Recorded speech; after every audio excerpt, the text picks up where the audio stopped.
मृत्युलोक में जन्म लेने के बाद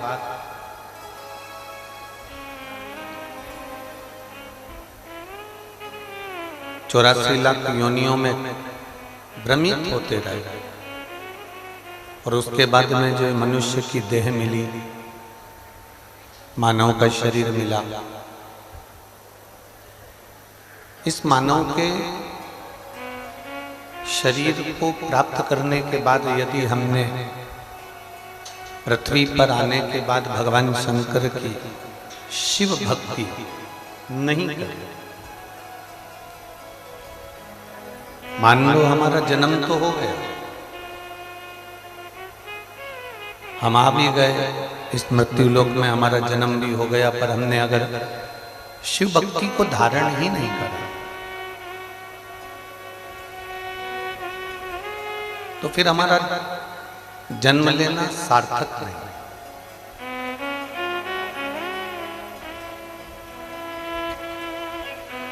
अब जिससे आप सरल भाषा में समझें,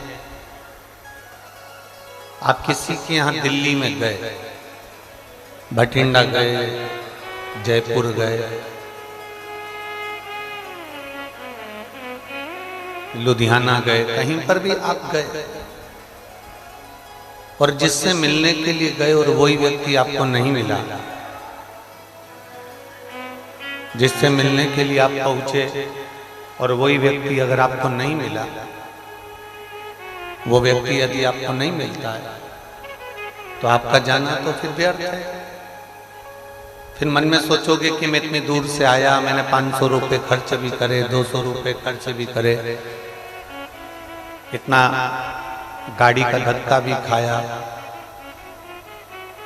और इतना धक्का खाने के बाद मैं यहाँ पहुंचा और उसके बाद में मुझे जिससे मिलना था वो मुझे मिला ही नहीं।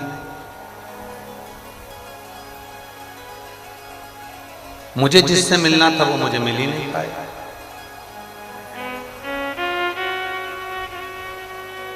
तो शिव पुराण कहती है जैसे हम जिससे मिलने के लिए पहुंचे और वही नहीं मिल पाए तो हमारा जाना व्यर्थ, हमारा जाना बेकार। जिसके लिए हम गए और वही नहीं मिला तो हमारा जाना बेकार।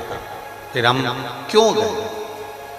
उसी तरह शिव पुराण की विद्येश्वर संहिता भी कहती है जैसे हम किसी से मिलने गए और वो नहीं मिला तो हमारा जाना उसके घर बेकार है। उसी तरह 84 लाख योनियों में 83,99,999 योनियां काटने के बाद जो ये 84 लाखवें नंबर की योनि मिली है मनुष्य की, और इस मनुष्य को योनि पाने के बाद पृथ्वी पर आने के बाद हम यदि शंकर से नहीं मिल पाए तो हमारा पृथ्वी पर आना व्यर्थ है।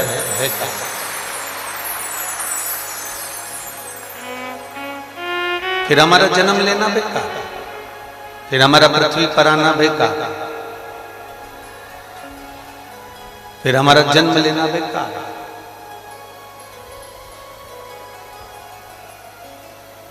इतनी 83,99,999 योनियां काटते काटते काटते काटते यहां पहुंचे।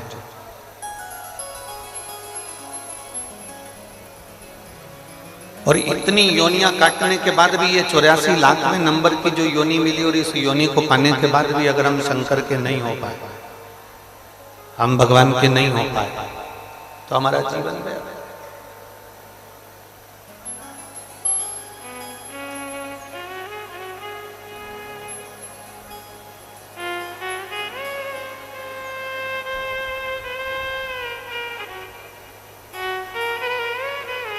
अंगद देव जी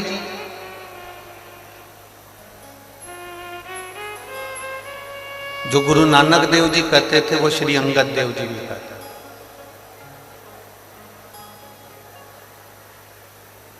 गुरु नानक देव जी की वाणी को अंगद देव जी ने भी अपनी भाषा में उसको कहा।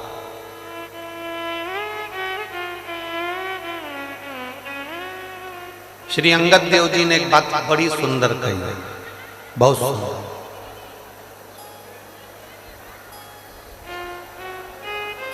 गुरु नानक देव जी जिस बात को कहते रहे, जिस बात का वर्णन करते रहे,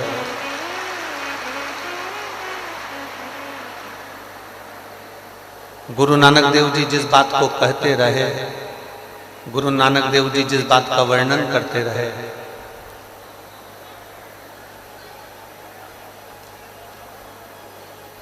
उस बात को श्री अंगद देव जी ने बड़ी सुंदर भाषा में कहा, बड़ी सुंदर भाषा। श्री अंगद देव जी कहते हैं कि जब जंगल में कहीं आग लगती है, जब जंगल में कहीं बहुत अग्नि लग जाती है, जंगल में आग लग जाती है,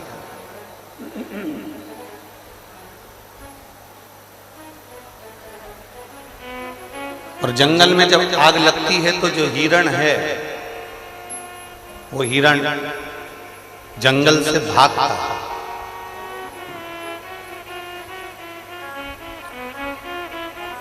अंगद देव जी कहते हैं कि जो जंगल में आग लगी और आग लगी तो हिरण भागा, हिरण किसी दूसरी ओर नहीं भागता, हिरण भागता है तो जहां नदी है, तालाब है, बावड़ी है, सरोवर है, वहां हिरण भागा।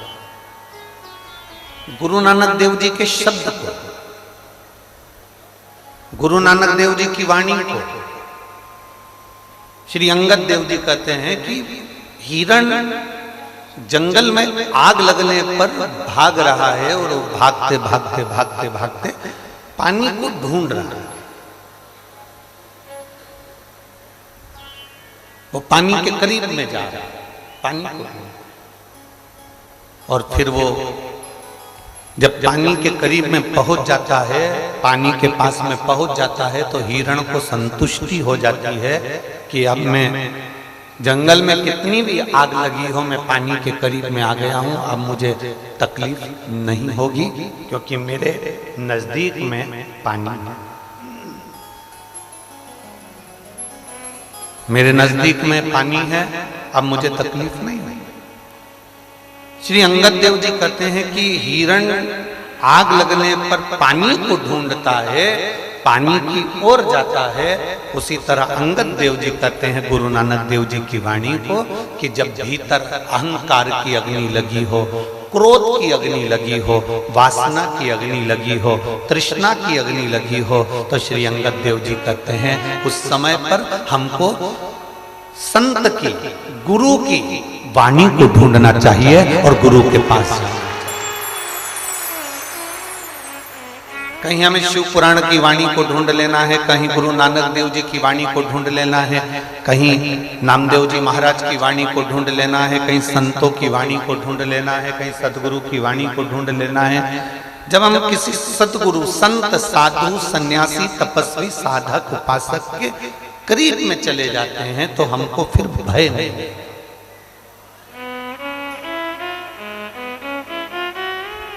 तारा बाबा जी की कुटिया में कथा चल रही है, करवाने वाले कौन है? तारा बाबा जी। आयोजक कौन है? तारा बाबा। करवा कौन रहे हैं? तारा बाबा। किसके घर में बैठे हो? बोलते जाओ जम के, तारा बाबा जी। रोटी किसकी खा रहे हो यहाँ 7 दिन रहकर? तारा बाबा जी। ठीक है, अब जरा विचार करिए, आयोजक भी वही है, करा भी वही रहा है, खिला भी वही रहा है, पर प्रस्तुति हमारी है।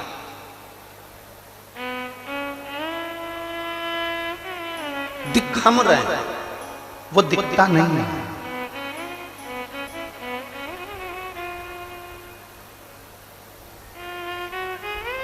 जो संत होता है, जो साधु होता है, जो सतगुरु होता है, वो सम्मुख में नहीं आता, वो पीछे से टेका लगा कर कह देता है कि लो जाओ, तुम्हारा ये काम हो जाए, जाओ तुम पहुंचो, तुम्हारा ये कार्य हो जाए।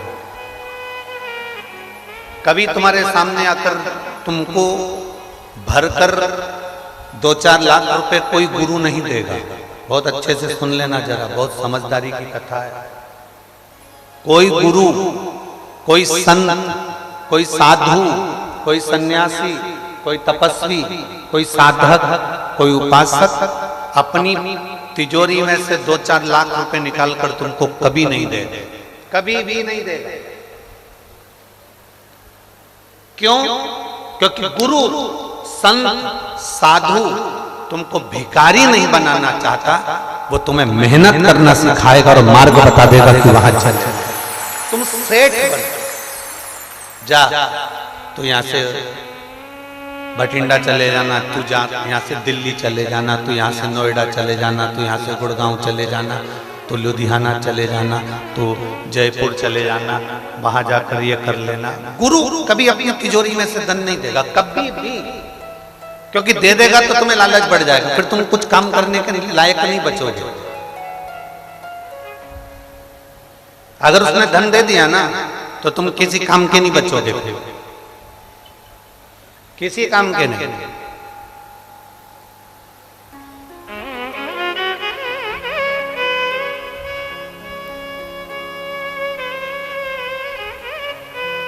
एक चेला, हम पहले इस कथा को बोल चुके हैं, तो उसमें आपके स्मरण में रहा होगा, उसके स्मरण में आपको आएगा। एक चेला, उसकी बहन की शादी है, और बहन की शादी है और उसको आश्रम से जाना है। अब गुरुजी से कैसे कहे कि मेरी बहन की शादी है, फिर भी उसने मन करा कि मैं अपने गुरुजी से यह कह देता हूं कि मेरी बहन की शादी। गुरुजी के पास में इतनी सारी प्रॉपर्टी है, गुरुजी के पास में इतना बड़ा मठ बना हुआ है, इतना बड़ा आश्रम बना है, तो गुरुजी मेरी बहन की शादी में 2-4 लाख रुपए, 25-50 हजार रुपए दे दे। शिष्य ने गुरुजी से कह दिया, गुरुजी मेरी बहन की शादी है, मैं कुछ दिन के लिए जा रहा हूं, चले जाऊं? गुरुजी ने कहा जा, चले। गुरुजी हम बहुत गरीब हैं, हमारी परिस्थिति ठीक नहीं है, हमारी परिस्थिति ठीक नहीं है, चले जाओ। जा चल जा।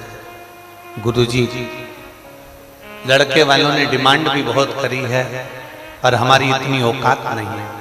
गुरुजी ने कहा ठीक है, चले जाओ। अब शिष्य ने कितनी बात घुमा घुमा कर गुरुजी को बताई, पर गुरुजी ने एक बार भी नहीं किया कि अंदर से तिजोरी खोल के ला 5-50 हजार रुपए दे दूं, चले जा। नहीं। अब वो जाने लगा तो गुरुजी ने आवाज लगा कर कहा, सुन, सामने एक झोला रखा है, उस झोले में 5 किलो अनार रखे हैं। अब चेले ने सोचा, माथा भड़ी को अनार को क्या क्या, शादी में अनार का क्या काम है? झोले में अनार रखे हैं, वो लेकर चली जा तेरी बहन की शादी में। अब गुरु ने उसको अनार दे दिया। चेला अपने गुरु को कोसता कोसता जा रहा है, कैसा गुरु है, इतनी प्रॉपर्टी है, इतना दौलत है, इतना धन है, इतनी जायदाद है, इतना पैसा है, चांदी के गिलास में गुरुजी दूध पीते हैं, चांदी के कटोरे में रोटी खाते हैं, इतना धन, और गुरुजी ने मुझे दिया क्या? केवल 5 किलो अनार। और उस 5 किलो अनार का मैं करूंगा क्या? चला चेला चला। जब शिष्य चला, चेला चला अनार लेकर, चलते चलते बीच रास्ते में थोड़ा रुका। बाहर की आवाज खोल रहा है, अंदर की खोलो। बीच रास्ते में चेला रुका। जब बीच रास्ते में चेला रुका, तब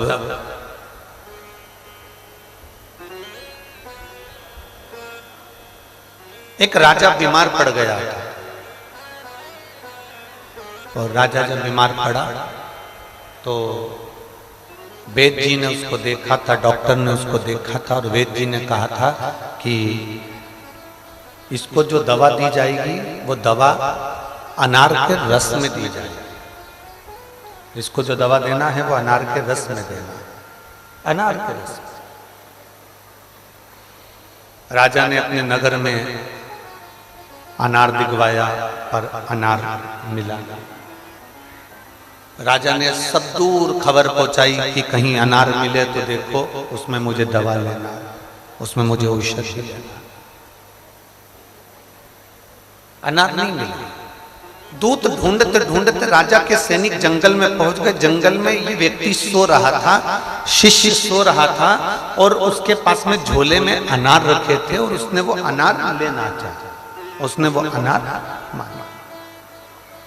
शिष्य ने कहा ये मेरे गुरुजी ने दिया है, मेरी बहन की शादी के लिए गिफ्ट है। अरे राजा बीमार पड़ा है, लाओ ये हमको दो। नहीं, ये मेरी बहन की शादी के लिए गुरुजी ने गिफ्ट दिया है, मैं नहीं दे सकता। राजा के सैनिकों ने उससे अनार लिए, राजा को दिए, दवाई ली, राजा ठीक हो गया। राजा ने कहा अनार कहां से लाए थे? का एक लड़का था, बहन की शादी में जा रहा था, ये अनार उसके पास मिले। राजा ने कहा उसको पकड़ कर लाओ। शिष्य को पकड़ कर लेकर आए, राजा के सामने लाकर खड़ा करा। राजा ने कहा आपके अनार से मेरी बीमारी ठीक हुई है, आपके अनार से मेरा रोग ठीक हुआ है, आप चिंता मत करो। आपके अनार ने और आपने मेरे पुत्र जैसा काम किया है, इसलिए अब आपकी बहन नहीं, इस राजघराने की बेटी है, उसकी शादी मैं करूंगा, उसकी शादी मैं करूंगा। गुरु ने 1 रुपया नहीं दिया, 1 रुपया गुरु नहीं देता। आज असली गुरु, असली संत, असली जो महात्मा होगा वो तुमको रुपया कभी नहीं देगा, कुछ ऐसा कर देगा। अब वो राजा ने उस लड़के को अपना बेटा बनाकर राजकुमार बनाकर रखा, उसकी बहन की शादी राजकुमारी जैसी करी, हीरा पन्ना सोना चांदी रतन आभूषण में पूर दिया। क्योंकि वो अनार नहीं थे, गुरुजी पर अगर भरोसा कर कर लेकर गए हो कि गुरु ने दिया है, गुरु ने दिया, ये कम ना दिया। लोग कहते हैं गुरुजी के पास इतना है, गुरुजी देते क्यों नहीं? गुरुजी के पास इतना है, गुरुजी देते क्यों नहीं?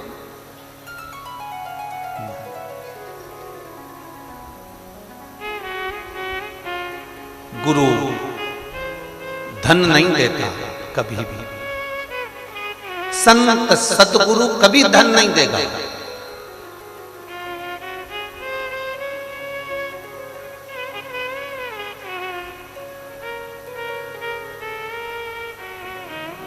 गोपाल जी हमारे पास में भी लोग आते हैं ना यहाँ पर, ये आप इनसे पूछना, हमने कई बार हमारी व्यासपीठ से बात कही है, आप लोगों के स्मरण में होगी कि व्यासपीठ पे दर्शन करने आओ तो यहाँ कोई भेंट नहीं चढ़ाना, दर्शन करते से। कई लोग आते हैं, गुरुजी आपके पास में डमरू रखा है, वो हमको दे दीजिए। हम करेंगे भी क्या, डमरू यहीं रखा रहता है, पर तुमने केवल वस्तु मांगी, तुम्हें मांगना था झोली पसार कर इस व्यासपीठ की एक बेलपत्र दे दीजिए, और इससे बढ़कर कुछ नहीं। एक बेलपत्र,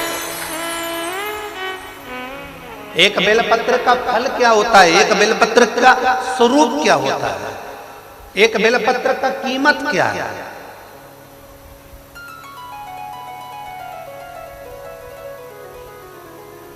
जिसने शिव पुराण नहीं सुनी ना, वो बेलपत्र को नहीं समझ सकता। अभी माननीय विधायक जी ने,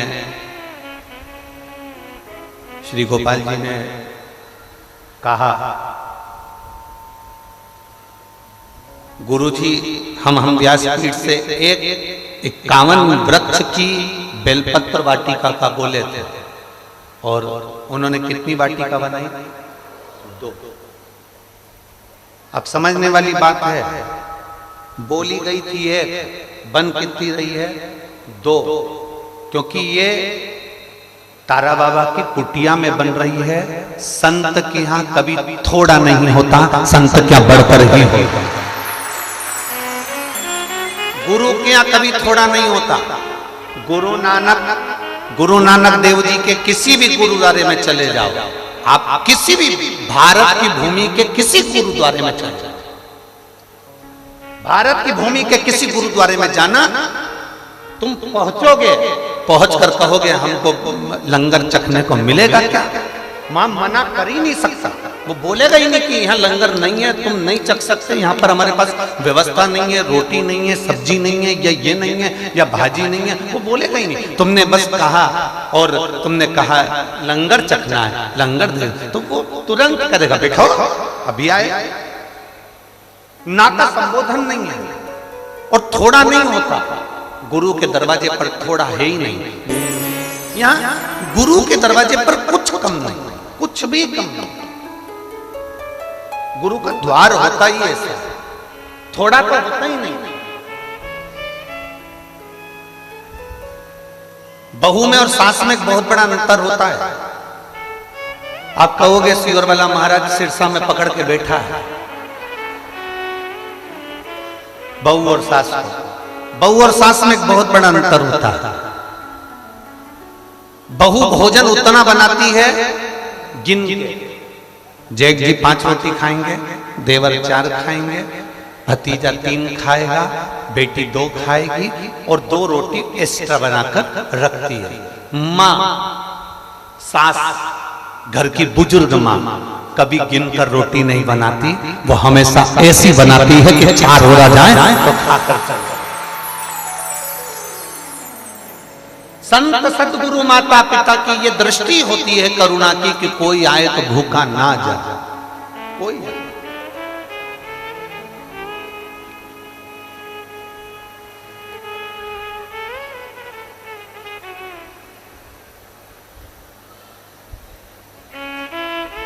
जो दिल से पुकारता है वो दिल से देखिए।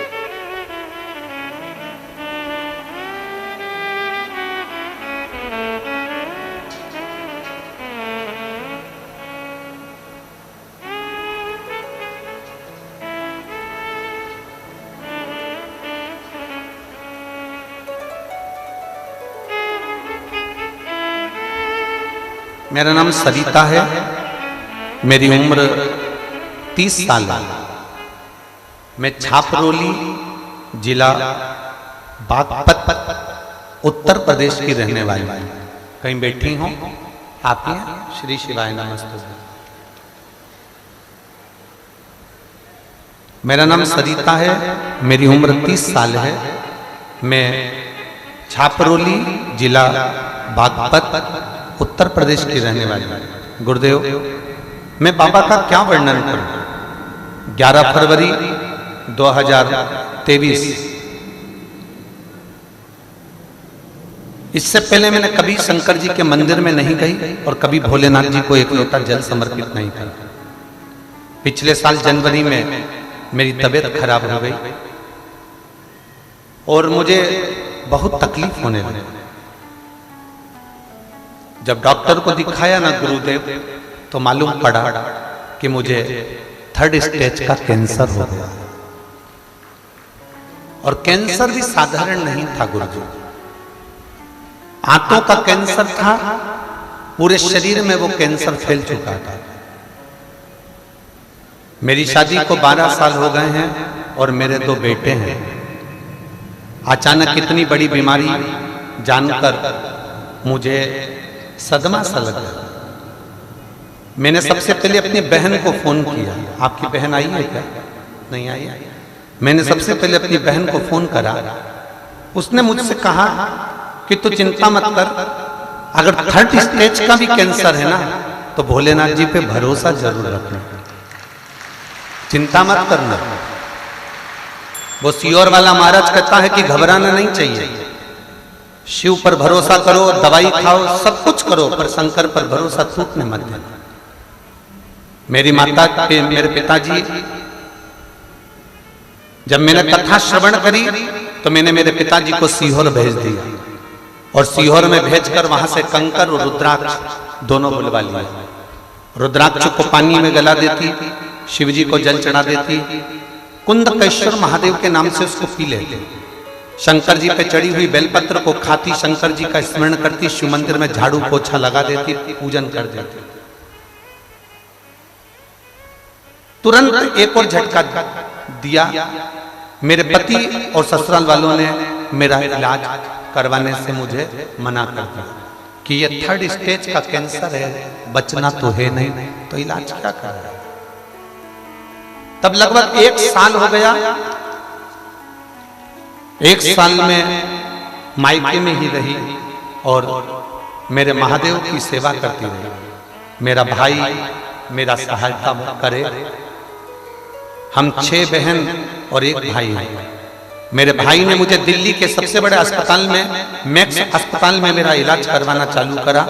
डॉक्टर ने मेरे भाई को कह दिया और मेरे सामने ये कह दिया कि ये बचेगी नहीं, इसका 3rd स्टेज का जो कैंसर है वो पूरे शरीर में फैल चुका है, दवाई करा रहे हो पर उसका कोई फायदा नहीं होगा, 10% भी बचने के चांस नहीं है, इसको ले जाओ। हम बाबा पर छोड़ दिए और फिर हमने बाबा को ही समर्पित कर दिया। 1 लोटा जल चढ़ाती, रुद्राक्ष का पानी पीती, शिव जी का जो कंकर लाए थे उसकी पूजन करती, मंदिर में घंटों सेवा करती। बाबा का मैं क्या गुणगान करूं। मेरे बाबा ने ऐसी कृपा कर दी कि आज मैं पूर्ण तरह से ठीक हूं और बाबा को नमन करने के लिए एक बेलपत्र ले जाओ, आ जाओ, एक बेलपत्र ले जाओ। मैं पूर्ण तरह से ठीक हूं और मैं बाबा को नमन करने, ये कृपा शिव कर सकता। अकाल मृत्यु वो मरे जो काम करे चंडाल का, और काल उसका क्या बिगाड़े जो भक्त हो काल। जो शिव की आराधना करता है, जो शंकर की आराधना करता है, जो शिव भक्ति में डूबा रहता है, फिर उसका बाल बांका नहीं हो सकता। भगवान शिव ओघड़गामी है, वो त्रिकालदर्शी है, वो कैलाशी है, वो अविनाशी है, वो शंकर सहज है। जिसने बेलपत्र के महत्व को पहचान, अभी तो हम श्री गोविंद जी को, श्री गोपाल जी को हम धन्यवाद देंगे, बहुत बहुत धन्यवाद कि आपने इस व्यासपीठ की वाणी को स्वीकार कर वाटिका लगाने का जो संकल्प लिया। ये वाटिका सहज नहीं है, इसके नीचे बैठकर मात्र भगवान शिव का 3 दिवस का अनुष्ठान करने पर भी फल की प्राप्ति सहज नहीं है। बेलपत्री को जो पहचान गया उसने अपनी जिंदगी की सार्थकता से बेलपत्री। ये कोई कहे कि गुरुजी हमको, गुरु तुमको ये धन दे दे, दौलत दे दे, सामान दे दे, कोई मिठाई का डब्बा गुरुजी के पास में आया वो उठा कर दे दे, गुरुजी के पास कोई फल आ गया गुरुजी ने वो उठा कर दे दिया, उसकी मूलता नहीं है, उसकी मूलता नहीं है। मूल है भगवान शंकर का गुणगान, मूल है भगवान शिव की अविरल भक्ति।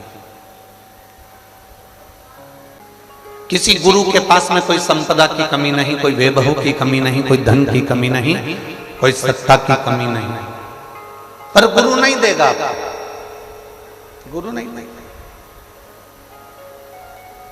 क्योंकि वो आपको भिखारी नहीं बनाना चाहता। धन दे देगा, थोड़े दिन चलेगा, फिर आप मांगने आ जाओगे, गुरुजी बहुत दुखी हूं, गुरुजी फिर दे देंगे, तुम फिर मांगने आ जाओगे। गुरु भिखारी नहीं बनाना चाहता, गुरु भिक्षुक नहीं बनाना चाहता। मेरा शंकर भी ऐसा है, मेरा शिव भी ऐसा।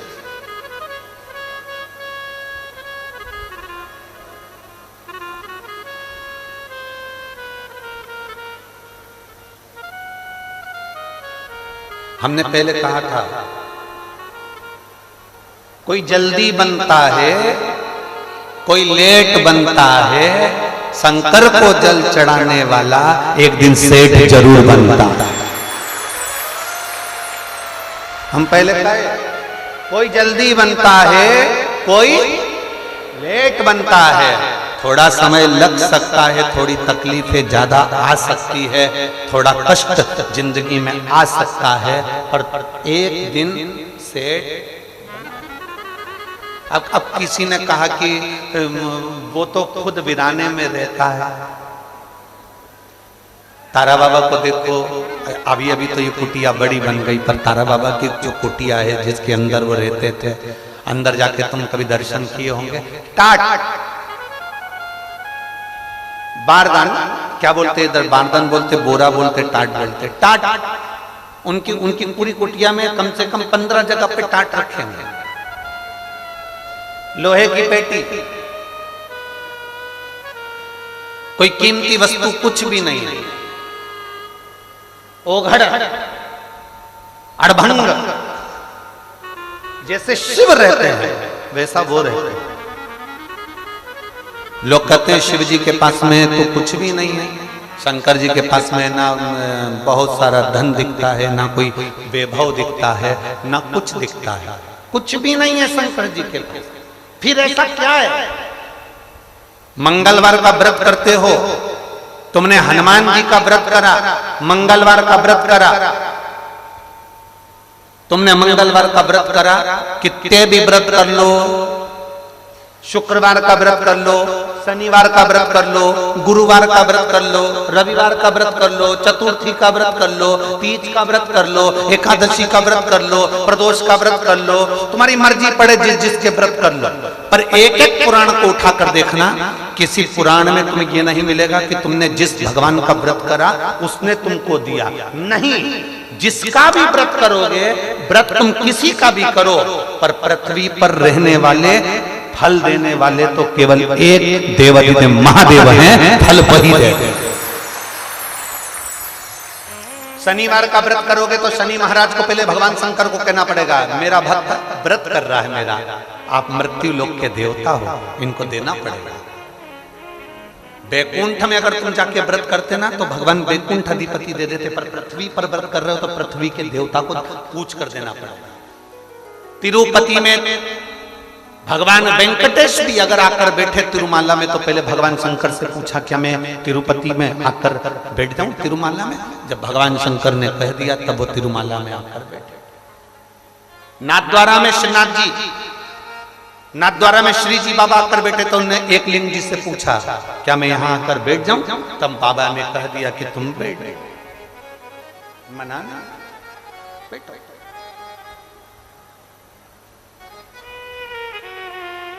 तुम किसी का भी व्रत करो, तुम्हारी मर्जी पड़े उसका व्रत करो, तुम्हारी मर्जी पड़े जिसका व्रत करो, तुम्हारा जो मन पड़े उसका व्रत करो, पर फल जिसका तुम व्रत कर रहे हो वो फल नहीं देते, शंकर भगवान को देना पड़ता है देवताओं के कहने पर कि इसने व्रत किया इसको फल दूंगा।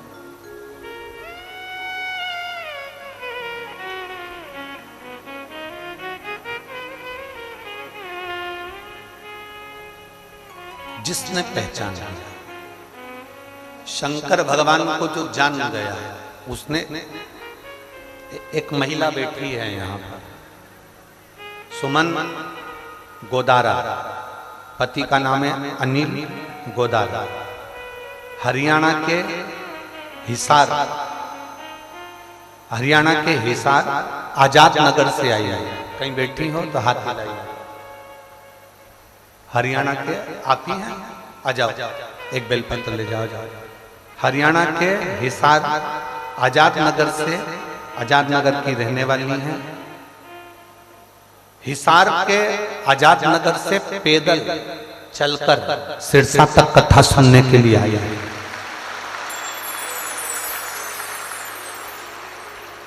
पैदल चलकर आई।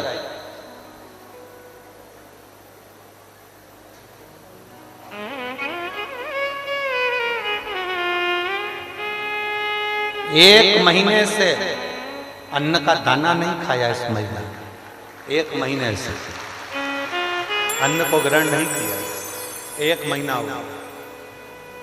केवल एक बाबा के भरोसे चलकर कुछ बाबा से विनती करी थी, उसने स्वीकार कर ली। कथा सुनने के लिए दिल से, कहीं नजदीक में हो और मैं जाऊं बिना। गोपाल जी, कई पत्रों में ऐसा लिखा है लोगों ने, ये भक्तों ने, कि कई माताओं ने पत्रों में लिखा है कि कई माताओं ने पशुपति व्रत सिरसा में कथा हो जाए उसके लिए भी करे।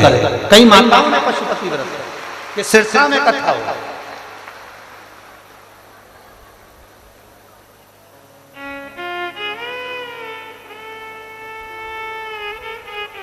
ये शिव भक्ति है, ये ओघड़ दानी की भक्ति है, शंकर की अविरल भक्ति है। उसको पहचानना बहुत कठिन है, उसको जानना बहुत कठिन है। जिस दिन हम उसको पहचान गए, जिस दिन हम उसको जान गए, जिस दिन हम उसे पहचान गए, जिस दिन हम उसको जान गए, पहचान गए, उस दिन वह हमारे करीब में होगा और हम उसके करीब में होंगे। जिस दिन हम जान गए उस दिन वह हमारे करीब में होगा, हम उसके करीब। शिव महापुराण की कथा कहती है, हिरण भागता है पानी की ओर और मनुष्य को भागना चाहिए संत सद्गुरु की वाणी की।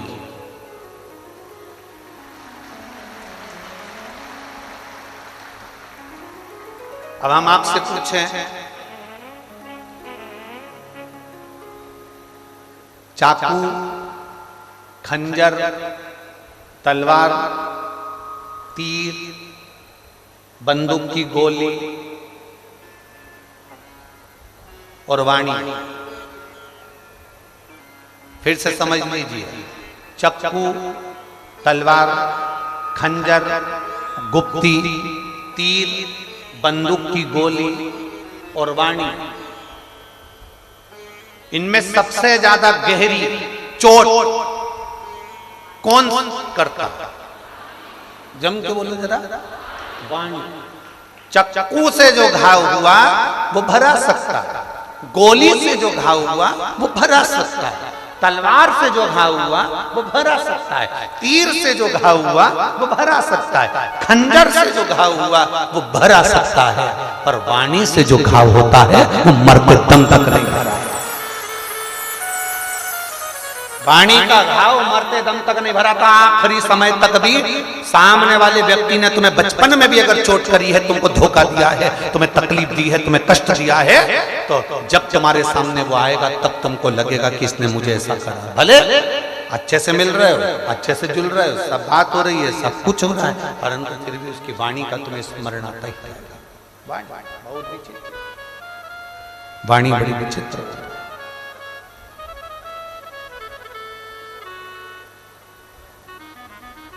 खंजर से तेज चलती है।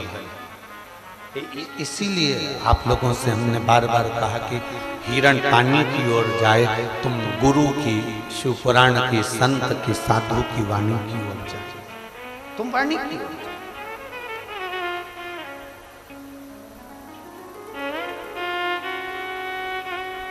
जब भगवान देवादिदेव महादेव का माता पार्वती जी के साथ में विवाह हुआ, शिव जी का जब माता पार्वती जी के साथ में शादी हुआ, शादी होने के बाद माता पार्वती जी ने शंकर भगवान की वाणी पर ही विश्वास किया, वाणी पर भरोसा किया, वाणी पर विश्वास किया।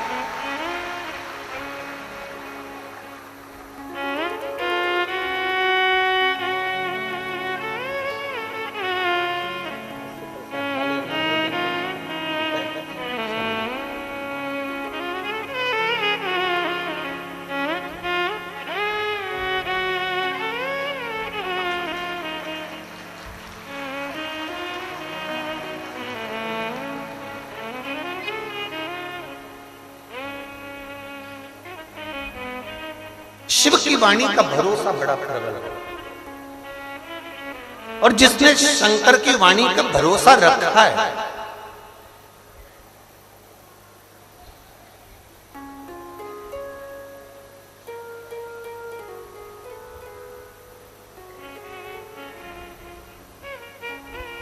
अभी अभी विधायक महोदय कह रहे थे श्री गोपाल जी टांडा जी की इन सब का मन है गुरु जी आप हर वर्ष आओ, ये भी श्री गोपाल जी कर।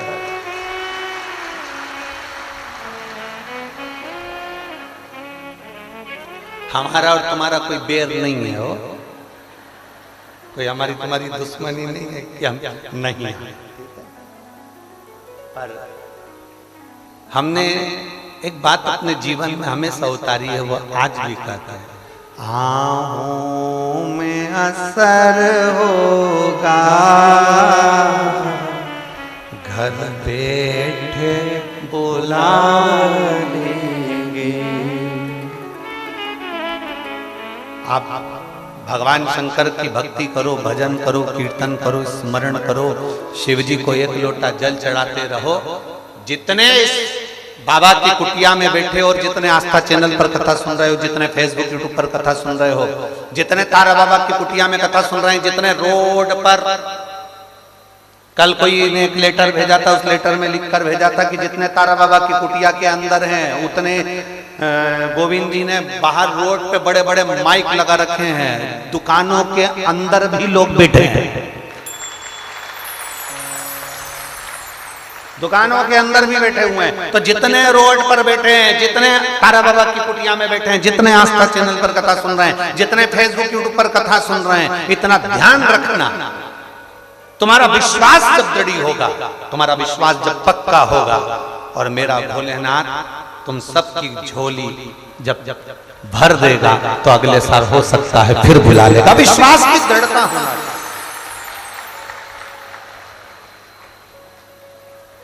विश्वास की दृढ़ता हो। मालूम पड़े हम इस बार कथा के कर चले जाएं और तुम्हारी झोली खुशियों से ना भरावे, तो तुम अगले साल कथा में आओगे? अरे बोलो तो जम के नहीं। इसलिए मेरे भोले बाबा से इतना निवेदन जरूर करूंगा कि जितने आए हो इतना भर देना, इतना भर देना, इतना भर देना कि अगले बार फिर आके यहाँ बैठे। एक बेटी है जो भटिंडा में आई थी सुनने के, एक भटिंडा वाली कोई बेटी,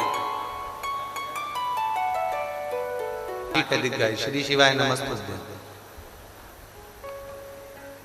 मैं मंडी गोविंदगढ़ पंजाब की रहने वाली हूँ। मेरा मोबाइल नंबर ये है। बाबा के चरणों को नमन करती हूँ। श्री गोपाल जी को, गोविंद जी को साधुवाद देती हूँ, धन्यवाद देती हूँ, जिन्होंने हमारे भाग्य को चमकाने की शिव पुराण की कथा को करवाया। साधुता एक लोटा जल का मैं वर्णन करना चाहती हूँ। मेरा भोले बाबा कोई साधारण नहीं है। मेरे ओघड़दानी ने ऐसी कृपा कर दी। मेरी बेटी का नाम तन्वी गोयल है। उसने नीट का MBBS की तैयारी के लिए कोचिंग लेनी थी, परंतु हमारे पास में इतना पैसा नहीं था। पारिवारिक स्थिति ऐसी नहीं है गुरुदेव कि कहीं से धन की व्यवस्था हो सके। तब आपके मुख से हमने कथा में सुना था, शिव महापुराण की कथा में पंडाल में शंकर के आए हुए भक्त को मौका मिल जाए तो एक जरा सा मुख झूठा जरूर करा देना। बन सके तो अपनी बोतल का पानी पिला दो, चाहे अपने घर से कुछ लाए हो वो खिला दो, पर उसको खिलाना दे। मुख झूठा जरूर करा। हमारे पास में इतना नहीं था। हम भटिंडा की कथा में पहुंचे और हम केवल थोड़े से बिस्कुट के पैकेट लेकर हम वहां पहुंचे और हमने वो बिस्कुट का पैकेट वहां पर खिलाया। हमको नहीं मालूम था कि मेरा बाबा इतनी जल्दी कृपा कर देता है और इतनी दया कर देता है। गुरुदेव, जिस समय पर हमारी कोई औकात ही नहीं थी, मेरे भोलेनाथ ने ऐसी कृपा कर दी कि बिना 1 रुपए के दिए मेरी बेटी का नीट MBBS का कोचिंग और पूरा चीजें उसकी क्लियर हो गई। बाबा, आप तो कह जाते हो कि पंडाल में बैठकर कथा सुनने वाला खाली नहीं जाता, पर हमको लगता है आपकी वाणी को शंकर स्वीकार करता है। इसलिए हमारे पास में इतना भी नहीं था कि हम बच्चों को अच्छे से एजुकेशन कराते। भटिंडा की कथा और सिरसा की कथा में कोई अंतर नहीं है गुरुदेव, केवल 1-1.5 महीने का अंतर है। पर 1 महीने के अंदर मुंह झूठा कराने का क्या फल होता है? कोई मुझसे पूछे, आज बाबा की कृपा से 20-20, 25-25 लाख भी बाबा मुझे प्रदान कर रहा है और मुझे कोई कमी नहीं। मैं बाबा को धन्यवाद देने के लिए, ये शिव तत्व ओघड़ी है।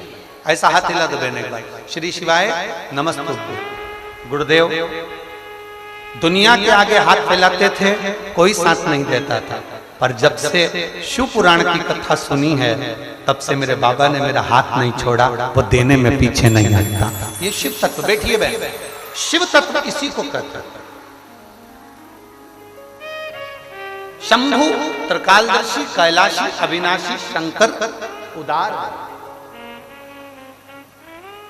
उसकी कृपा को पहचानना कठिन, उसकी दया को जानना कठिन।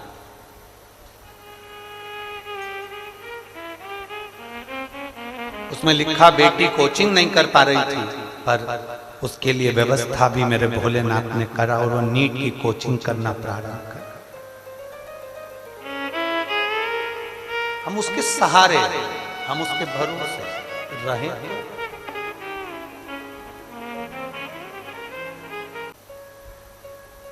आप केवल शिव महापुराण की कथा को सुनने के लिए नहीं आए,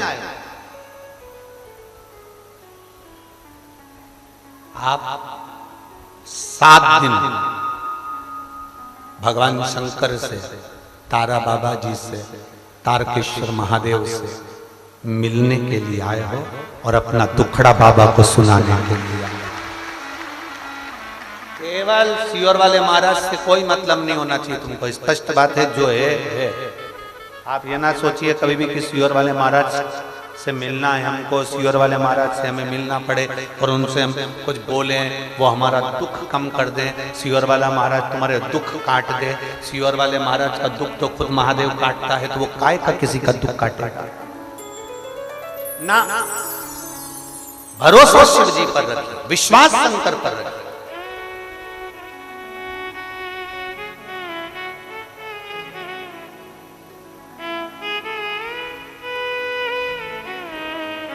कितना सुंदर एक संवाद है रामचरितमानस का, स्मरण करिएगा जरा।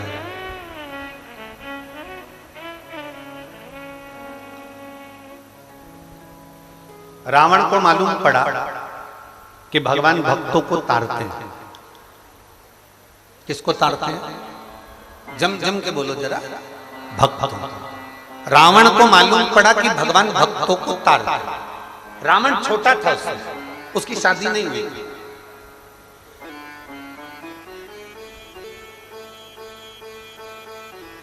अनमैरिड, शादी नहीं हुई, संबंध पक्का भी नहीं हुआ था रावण, और उसने बहुत उपद्रव मचा रखा था पूरी पृथ्वी पर, पूरी सृष्टि में उपद्रव मचा। रावण की शादी वादी नहीं हुई थी उस समय, और रावण को मालूम पड़ा कि भगवान भक्तों को तारते हैं। तो रावण को लगा मैंने तो इतना पाप किया है, ऋषियों की कुटिया तोड़ दी, यज्ञ बंद कर दिए, गौ माता को त्राड़ दिया, कई कष्ट दिए दुनिया के लोगों को, मेरे जैसे पापी का उद्धार कौन करेगा? 33 कोटि देवताओं में कोई ऐसा देवता है क्या जो भक्त को भी तार दे और पापी को भी तार दे? रावण ने अपनी बुद्धि में यह बात बिठाई कि भक्त भी तर जाए और पापी भी तर जाए। ऐसा कोई देवता है? ऐसा कोई देवता है? उस समय रावण की शादी नहीं हुई थी, रावण कुंवारा था।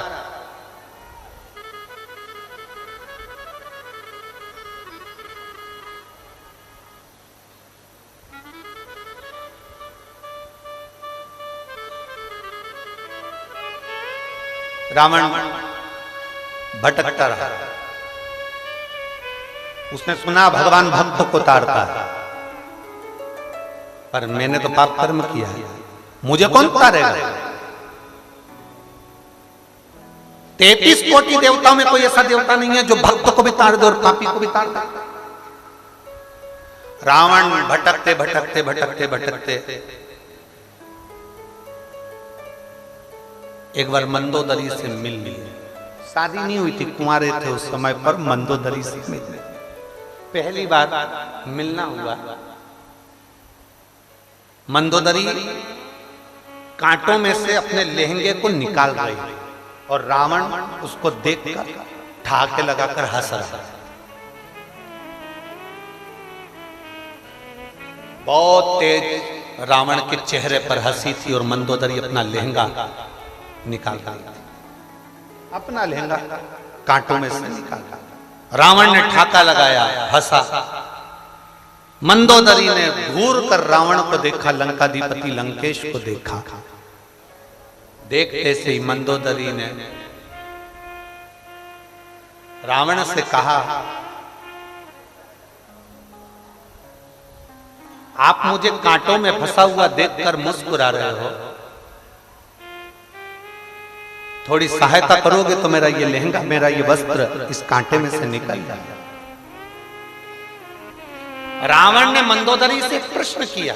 शायद दुनिया में शादी करने से पहले लोग 50 प्रश्न करते हैं लड़की से, तुम पढ़ाई क्या करी हो, तुम्हें रसोई घर का सारा काम आता है, तुमने कोचिंग कहाँ करी है, कौन सी कंपनी में जॉब है, तुम्हारी हॉबी क्या है, तुम कितने बहन भाई हो, तुम सिलाई कढ़ाई बुनाई सब जानती हो, तुम कहाँ घूमना पसंद करती हो, तुम्हारे फ्रेंड कितने हैं, तुम मोबाइल पर क्या देखती हो, क्या चलाती हो, क्या करते हो।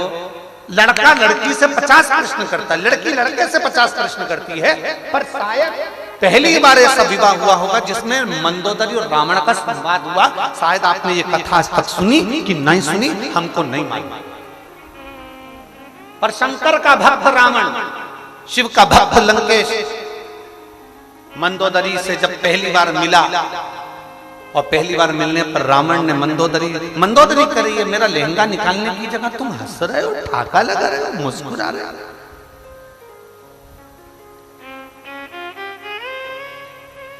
लड़का लड़की में पहली बार जब मुलाकात होती है शादी के लिए तो कितनी कितनी बातें होती है, बहुत सारी बातें होती है, बहुत।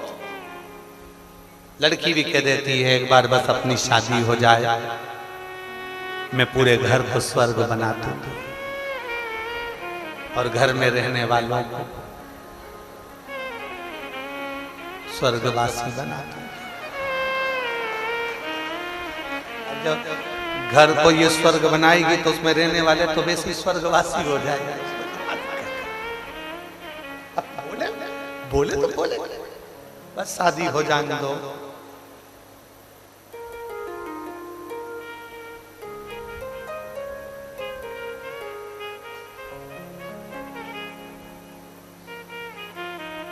बड़ी विचित्र विचित्र बातें लोग शादी के पहले इतनी बड़ी बड़ी बातें करते, इतनी बड़ी बड़ी बातें, इतनी बड़ी बातें, मैं तुझे राजकुमारी बना के रखूंगा। अब यहाँ इतनी बैठी है बेचारी, कितनी बड़ी बड़ी बात करी थी, मैं तुझे रानी बना के रखूंगा। क्या मालूम था नौकरानी बना के रखूंगा। जरा सा पानी गिरता और चिल्ला के दौड़ते, पोछा तो लिया, झाड़ू तो लगा ले, पोछा तो लगा ले। फिर ये कह देती है मैं तुम्हारे बाप की नौकरानी। कितनी बड़ी बड़ी बात लोग करते हैं। इतनी बड़ी बात बोलना भी नहीं चाहिए, जैसे हो वैसे बोलो, देखो हम तो ऐसे हैं और ऐसे ही रहेंगे, उसमें क्या है। रावण ने मंदोदरी को देखा, मंदोदरी कर रही है, तुम वस्त्र निकालने की जगह ठाठा लगा कर हंस रहे हो। रावण कहता है मेरा एक प्रश्न है, अगर तुमने उस प्रश्न का उत्तर दे दिया तो मैं तुम्हारा वस्त्र भी निकाल दूंगा और जिंदगी भर तुम्हें अपनी रानी बनाकर रखूंगा और तुम जैसा कहोगी वैसा करूंगा, तुम जैसा कहोगी वैसा करूंगा। बस एक प्रश्न है, उस प्रश्न का उत्तर दे दीजिए। मंदोदरी का लहंगा कांटे में उलझा हुआ है। रावण मंदोदरी से कह रहे हैं तो मंदोदरी ने पूछा तुम्हारा प्रश्न क्या है, उत्तर दो, बताओ क्या प्रश्न है।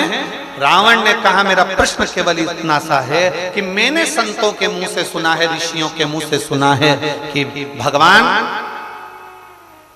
भक्तों को तारता है। कोई ऐसा देवता है जो पतितों को भी तार दे, कोई ऐसा देवता है जो पापी को भी पार उतार दे और भक्तों को भी पार उतार दे। मंदोदरी ने उसी समय मुख से कहा वो केवल एक है, वो कैलाश पर रहने वाला देवाधिदेव महादेव है। इससे पहले रावण कभी शंकर को नहीं भजता था, इससे पहले रावण कभी शिव का स्मरण नहीं करता था, इससे पहले रावण कभी शंकर का स्मरण नहीं करते थे। पर मंदोदरी के मुख से सुना कि वो शिव भक्तों को भी तारता है और वो शिव पापियों को भी पार उतारता है वो शिव। भूत प्रेत पिशाच डाकनी प्रेत सबको पार लगा देता है। वो शिव, वो शंकर, उसको लोग पशुपति नाथ भी कहते हैं, तो पशुओं को भी पार देता है।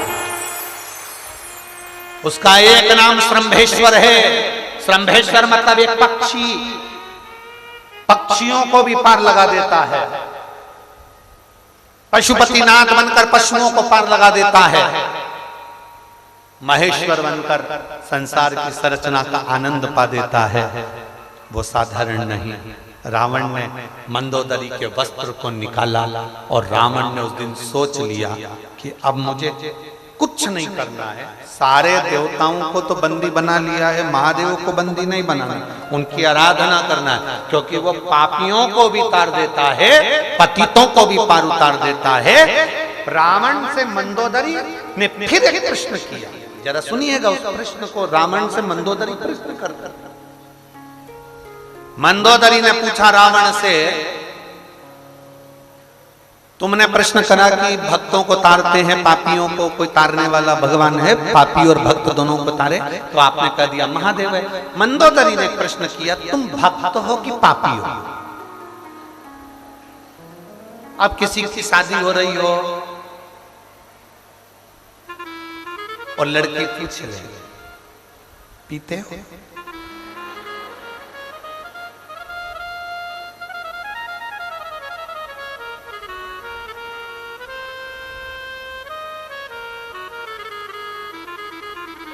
लड़का मुस्कुरा के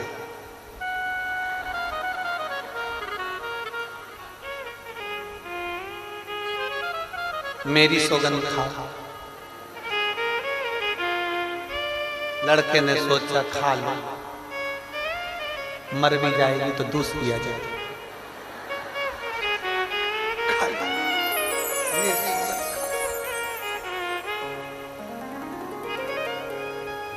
अब मंदोदरी कर रही है कि तुम भक्त हो कि पापी हो? तुम भक्त हो कि पापी हो? रावण कहता है, संसार सागर में जितने जन्म लेते हैं वो कौन से पुण्यात्मा होते हैं। मृत्यु लोक में जो जन्म लेता है उसको पृथ्वी पर आकर झूठ बोलना ही पड़ता है, छल करना ही पड़ता है, परिवार को पालने के लिए, चलाने के लिए कपट करना ही पड़ता है। इसलिए कोई भक्त नहीं है, सब के हृदय में थोड़ा न थोड़ा कोई क्रोध, काम, लोभ, आसक्ति, वासना, तृष्णा, सबके अंदर झूठ, प्रपंच, संसार में जन्म लेने के पास ये रहता ही है।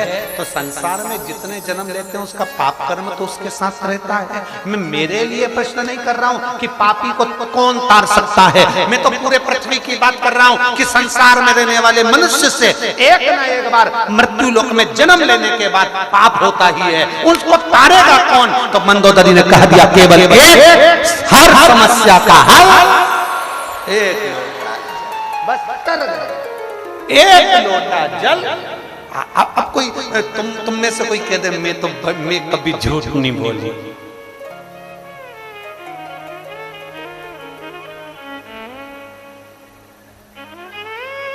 कभी कभी टेढ़ी चोटी वाली की भी चोटी सीधी हो जाती है। हमने भी देखी वो फिल्म, भला है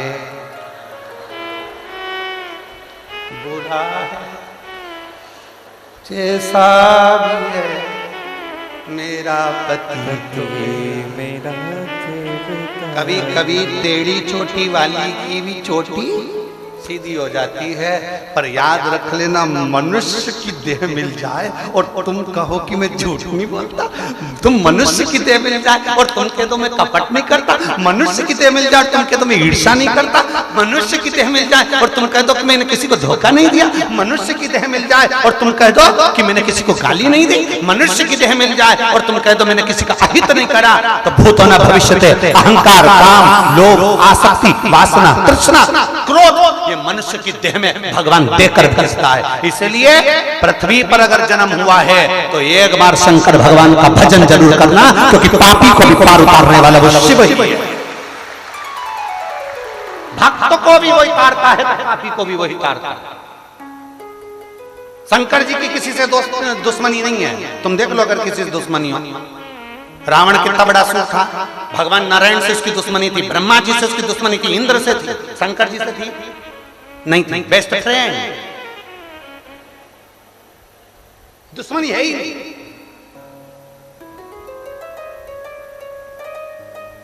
उन्होंने शंकर जी से कहा भी हमारी लंका चलो कैलाश पे से।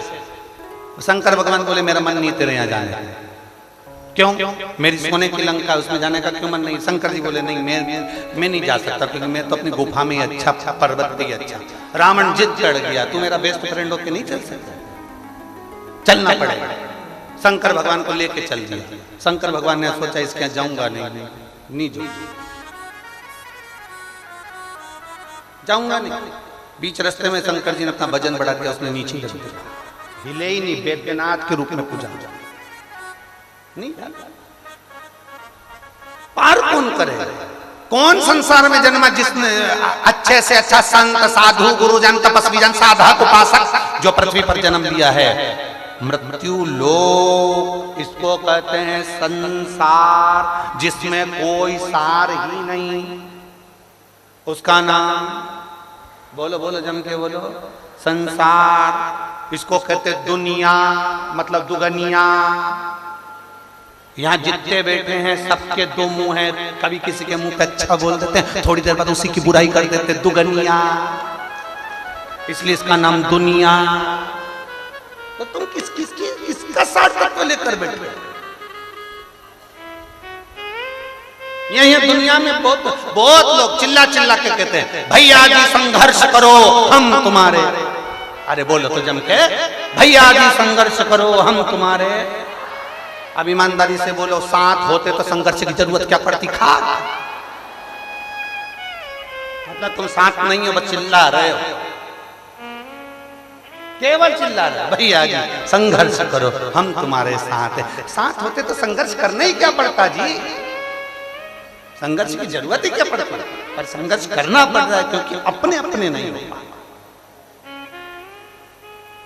अरे देख लिया संसार हमने, देख लिया सब मतलब के यार हमने, देख लिया झूठा है संसार हमने, देख लिया झूठे नाते झूठे रिश्ते, झूठे नाते झूठे रिश्ते।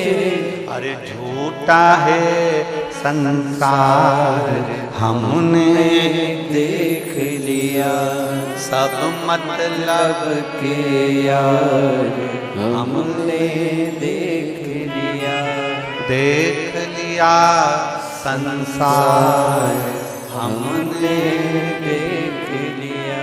क्या देखा?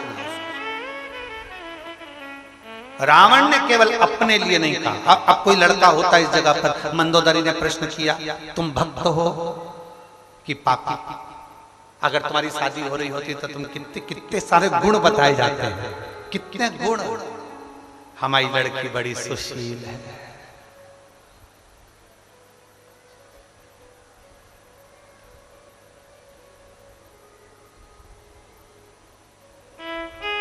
कपड़ा बनाने में हमारी लड़की कपड़ा बनाने में एक नंबर है। समझ जाओ, बहाने बनाने में एक नंबर है। हमारी लड़की सब काम कर लेती है, बेवकूफ भी बना लेती है हमारी लड़की।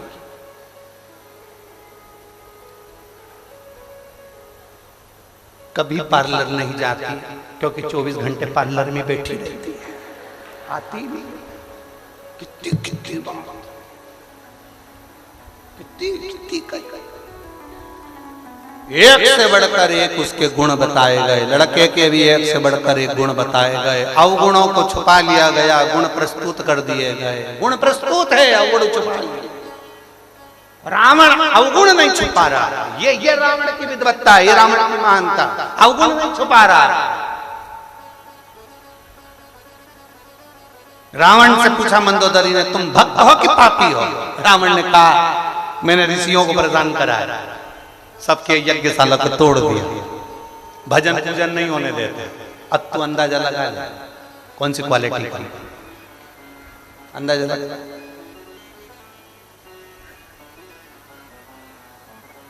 मंदोदरी ने कहा, मतलब तुम पापी हो, तुम पापी हो?